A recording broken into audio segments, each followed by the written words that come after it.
A recent study found that patients that had 5 consecutive Euploid transfers have an overall or cumulative live birth rate of 98.1%, suggesting that true cases of recurrent implantation failure are rare.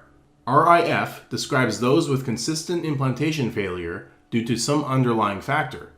There is no consensus on the number of implantation failures needed for RIF, although most agree with 3 failed fresh or frozen transfers. The choice of 3 failed transfers for RIF is arbitrary, and true cases of RIF have consistent failures as a result of some underlying cause that's unexplained. A new study wanted to investigate how common true RIF is. Patients with obvious cases of implantation failure, like uterine anomalies, were excluded. Patients with up to 5 consecutive Euploid transfers were included. The overall cumulative live birth rate kept increasing after each transfer, with 5 Euploid transfers at 98.1%. This means that nearly all patients had a live birth after transferring up to 5 Euploids.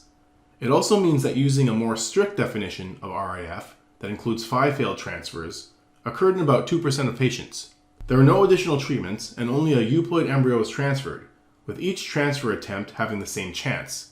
This suggests that the embryo itself is the cause for the majority of cases of implantation failure. To be clear, this study isn't suggesting that patients have 5 Euploid transfers. It's trying to determine how common true RIF is. In other words, in a population of patients without obvious causes of implantation failure, is there still a group that consistently has implantation failure? Other questions that come to mind. Is 3 failed transfers a good cutoff for RIF? Should failed Euploid transfers be a requirement for RIF? Should patients with RIF receive additional treatments, or should they simply have another transfer? What's the biology behind some patients having success on their first try, while for others it takes several tries?